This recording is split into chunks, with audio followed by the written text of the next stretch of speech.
delight, design, and educate.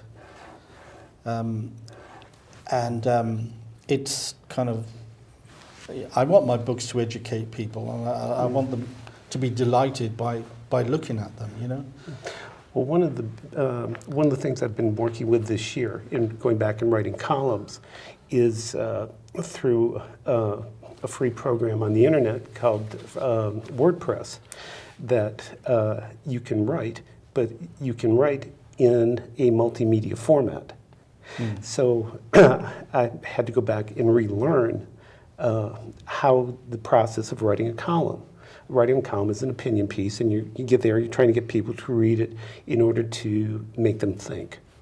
You express your opinion, but you do it in such a way that first you have to grab them to take them into, are they going to be interested in the topic? Here with WordPress, you can add charts, you can add pictures, you can add music, you can add video. And so the context of how you go about creating the column changes, because you can start off with a song, and the song influences how you go about writing the rest of it. The selection of the song is very important. Then as you go through and you're writing your traditional op-ed piece, then you think, oh, there's a video. I wrote something about the affluenza case in Texas, about the kid. I don't have it here, but I read that. Yeah. And so there's videos of this young man. Right. There's a video of his lawyer. There are pictures. And part of the challenge was to find a song that was appropriate for it. And I think what I chose for the song was "Poor, Poor, Pitiful Me," because that was the defense. Poor me, because I'm a rich kid, and I've never had to work, and I've never had to, my parents weren't overseeing my development, so I got drunk and committed my second DUI because, poor me, I'm a rich kid. Which is bizarre. Which is bizarre. I know it. It is bizarre. The interesting, obviously, I have both of you here. Very, very important, and probably I have a lot of audience out there going, Father, why do you have these guys on in the book stuff? Because a lot of our stuff that's done here goes to prisoners around the country and stuff like that, and the show is really about for them and for education for the prisoners and stuff like that. It is one of the most important ways to express. When you talk about poetry and you talk about education, it is the way of freedom for a prisoner. It's the way out in the arts, in the writing, in the expression of things that have to happen, and it is part of what helps change. If you are going to change, we view that, and I like the delight, the design, and the education thing that you talked about. Ralph considers himself a poet. He absolutely is, and his trip through the prison process, the 46 years, is to document that, so that there is a legacy that comes with that. Well, we talked about this. The individual, when they go into prison, they absorb the culture that's in there. There's a certain sort of lifestyle and a certain culture that you need to absorb, and you need to protect yourself, because it is a hostile environment from almost every angle. It's like walking into a boxing ring when the referee says, defend yourself at all times. He means literally at all times, even when, supposedly you're not supposed to be fighting. Yeah, it doesn't matter. It doesn't matter. And that culture is almost anti sort of the culture of creativity. So therefore, I mean, I consider somebody who is creative within that environment to be, you know, manifestly better than most people. But the thing is, it's infused with that urgency and with that angst and with that pain of you know, of being incarcerated, and it also comes from you know, this education aspect is that, you know, we've spoken about this many times before. The vast majority of people imprisoned have learning difficulties. Absolutely, yeah. You know, Yeah. have dyslexia, have problems. Have some kind of learning disability. And You're they absolutely have, right. they We know have that been, they have been abused, and they have been made to feel inferior. Yeah, less than, absolutely. By the fact that they, you know, they have learning difficulties. They have the learning disabilities. And the lack of absolutely. education, the lack of culture, the lack of opportunities to express Right, themselves absolutely. has been, you know, has been their life. But when you get into prison and you possibly give them an opportunity to write, you know, we both know. I mean, I get submissions from authors on a weekly basis, and some of them are from, and it's a pejorative term, but they're immature writers. They are writers who want to express themselves, but have yet to have a mature sense of what it is they want to say. And there's you know, the lot of stuff from prison will have that. It'll have a certain desperation about it. Well, also part of the immaturity standpoint is they're writing internally, and they don't recognize that you're writing for a reader, and that you have to engage the reader. So what comes in, what's inside has to progress out. And Yes. and see, what I find interesting is all three of us have, in our own way, reputation as being tough guys, but but you two are poets. I'm not, and I'm going to ask, and I don't know that I have the poetic style or poetic vision in me to do that. How do you go about teaching someone to do? I don't think of poetry? myself. I don't think of myself that way. And the reason I know what, because he's talking about it, because of my dyslexia, because of what they did to me in school, Newton school system, because of what they did, not understanding that stunted any writing I would do. And it was really funny, right away from the time I went to college, well, even in high school, they said, you're a writer, you're a writer, you're a writer. I say, oh, yeah. What are you sending me these things all with red all through? It looks like bleeding papers. You give me an A here and an F here. You give me an F for the writing, and you give me an A for the contents of what's there. I said, this don't make, so I talk. How's that? I don't need to write, I talk, and I deliver my story that way. I've been, Yes, you but know, I've read some of your poetry, and it comes out. I can't help it, right? well, that's the point. Yeah. You have the poet inside. You can't. It has to come out. And Yeah, that's interesting because I listen to him and in effect, I mean, I have tons of writing. I mean, when he talks about, you know, a guy who writes and stuff like that, I all the time. Yes, I mean, you know, in terms of a poet, essentially is an artist who needs to synthesize, needs to reduce, needs to sort of bring something down to its elemental level and to communicate. And a poem is a vehicle to encapsulate a certain thought or a mood or just basically something. And it's one can get trapped in a lot of technique of what they call versification.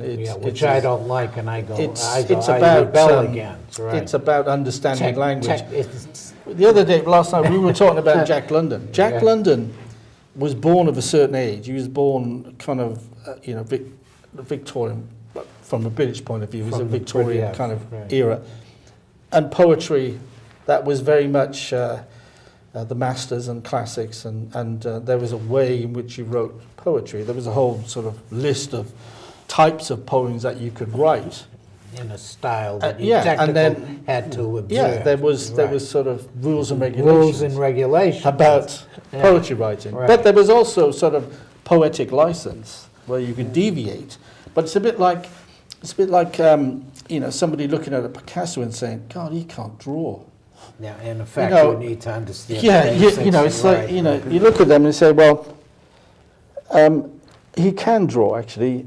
In fact, very well. Very he well. just chooses not Not to." to, right. And what you're seeing is a communication of a much more philosophical level, and it's a bit like poetry.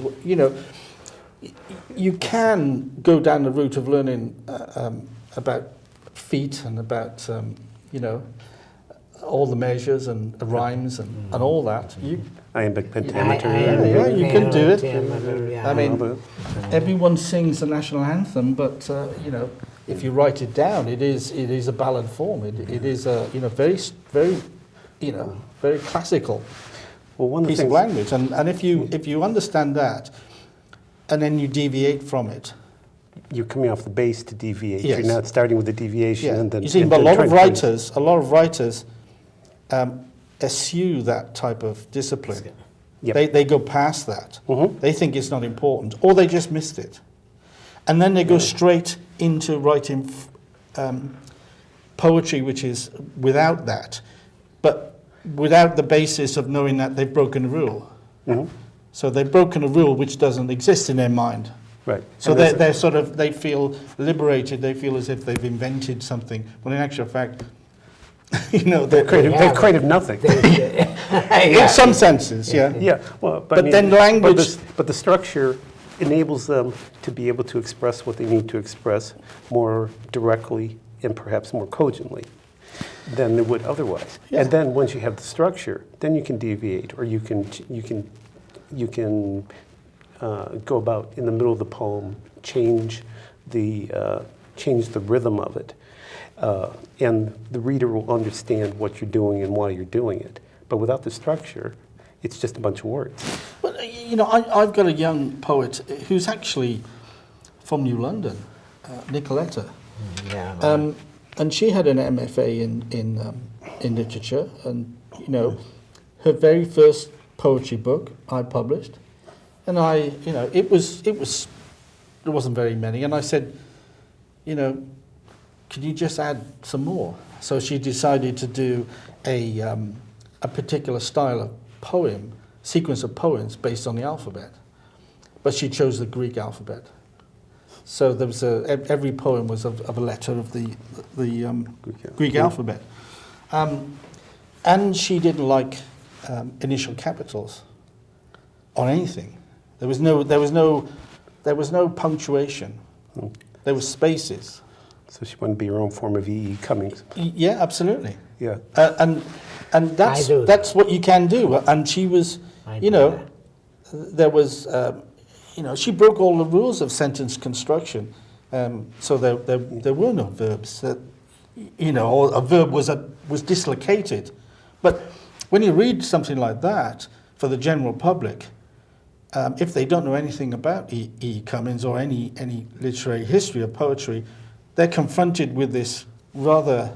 It's a bit like facing the Picasso. You're looking at it and you're saying, this person can't draw, or you're looking at this poem, they can't write. It's a jumble.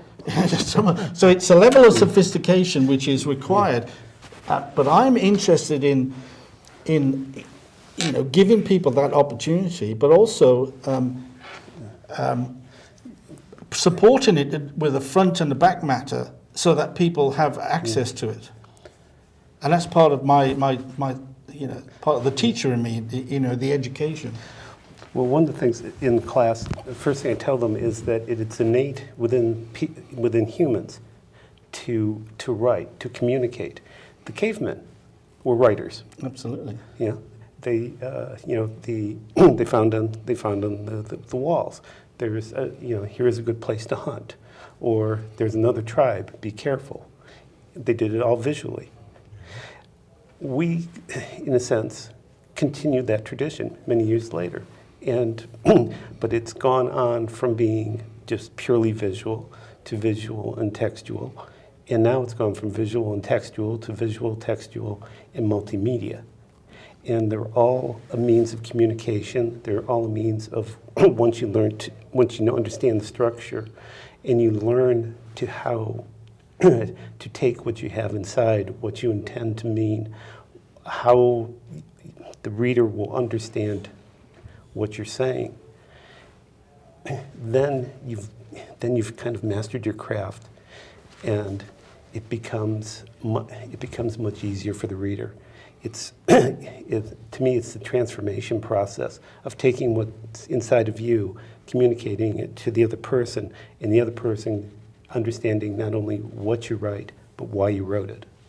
And that's what makes a good writer to me, whether it's poetry or columns or a book.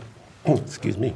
But to get from somebody who has a desire to write to being a professional writer, it's a long journey, and that's a long journey.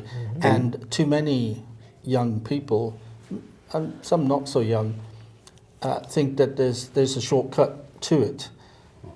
There are few geniuses. They are about, but there are few. I would not count myself in that at all.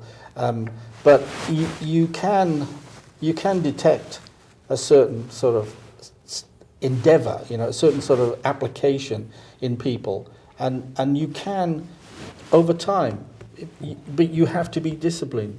If you are a writer, you write. That's what you do. That's what you do. You That's leave, what they do. Well, that's what you have to do. You Yeah. leave you leave the sort of the worth of it almost to other people to make a judgment. The people who will say it's rubbish, if they are poet laureate and he says it's rubbish, then you might take notice of that. If they're just somebody who happens to be walking past the door, you might say, well, that's your opinion, But you've got to expose yourself, as a writer, you've got to expose yourself to that sort of critique on a daily basis. And you've got to have the resilience to be able to say, well, okay, but I'm still going to write, but I'm going to write, You have Writers who just don't write, who call themselves writers, are fooling themselves, Yeah. Oh, You talked about Jack London. Sure. Jack London. No, you talked about Jack London. I did. I know so much about Jack London. He's a classic in writers. Taught himself. Yeah. He didn't go to college because it didn't go, was I too know. slow and they were teaching the wrong Yeah, things I know. he needed. But Just went off and did it himself. But I'm curious about that. I can teach, and I have taught people how to write, how to write a column or how to write an article along those lines. But if I went and tried to teach somebody how to write poetry, I couldn't do it. And I think that's a lack within me. It's a lack, perhaps, of the grace necessary to write poetry, or or a certain type of visualization that you need to be able to do that. There is a certain level of sensitivity. There's a certain level of... That's an interesting... there's Yeah. a certain level Observation, of... sensitivity, in all kinds of... access to your own feelings. Yeah. Yeah, Yeah. you also need to be brave. You got to have a lot of courage to be a Put it poet. out there. I mean, I have a number of poets who write about themselves.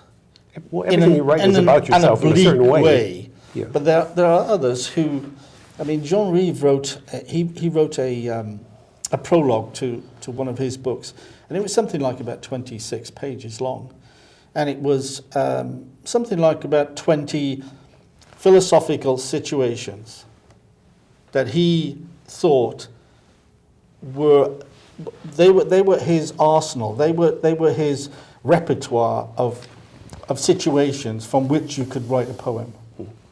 And he defined them philosophically, and he would give examples, and then he would relate to the poem in the book that was that situation. Now, you've got to be an observer as well. Mm-hmm. I mean, there are so many people who see everything, but they're not looking. They just, he talks about, Camus talks about the glance, and this existentialism, they talk about the glance. The glance is where you look at something in a split second, and that picture is then is in the mind, and it captures a particular sense of somebody or something. And you know, if sometimes I just sit down and watch people. I'm a people watcher People sometimes. watching, yeah. And watching people, and some people are just very graceful. I mean, you know, male and female. The human body is a wonderful thing, and some of its movements are just purely poetic. You know, there's no doubt about it. You know, you're watching the athletes in the Winter Olympics, and some of these are just absolutely beautiful to watch. And you look at them, and they have this certain expression, and you have to be able, as a poet, I think, to see that. And it's called a glance. It's a moment in time when you catch something, Well, you know, and you've got to be open to that. Well, yeah, and it's the level of detail. Like you mentioned the skater. You know, if a skater is, you know, three skaters can do a Lutz, but the one who does it a little bit higher or is able to have a better form, you know, that their head is twisted back and stuff like that. So the level of detail, what I'm saying is, in terms of poetry, it's the choice of words, so that you could say there is a deer on my lawn, or there is a brown deer spotted who is nibbling at the grass. It's the visual image. You have to, the glance you have to catch, the poet needs to communicate that to others. That's what you do. Well, it's the glance and be able to describe And be all the able to details, describe, all be the able to- details to- associated with it. Oh, well, at least, And the your feeling- emotional reaction to it anyway. Right. Yeah, and the feelings associated with it. Yeah, Yeah. exactly. Yeah, interesting. It's a sort of a sensuality. It's that ability to be not sexual or erotic. It's sensual. You know, it's a sort of visceral Reaction. understanding of the world in which you live. Like you taste your food. Absolutely, yeah. Yeah. I mean, some people just drink a glass of wine. Other Right. people, you know, they will savor it. Savor the They- wine. You know, or the beer. There's a Or difference. whatever. Yeah, exactly. It's a difference, and it's hard to be, you know, it's difficult to describe it because, you know, there are some people who would say, well, I don't see world like that, and that makes them feel, you know, well, why can't I do that? Or am I a lesser person? No, you're not. There's No, nothing pejorative about it. No, but you need to draw them in. See, what the two of you were discussing a little while ago, what I find curious is if you go into a prison and you're trying to teach poetry and you have some of the most hardened people, how do you get them to dig within themselves to find that ability to express, to the level of detail, to the level of sensuality, to make poetry as opposed to just putting words on paper? Well, we're then into the realm of talent. Yeah. We're into that nebulous area where, as a teacher, I'm fairly, you know, attuned to recognizing a talent when I see it.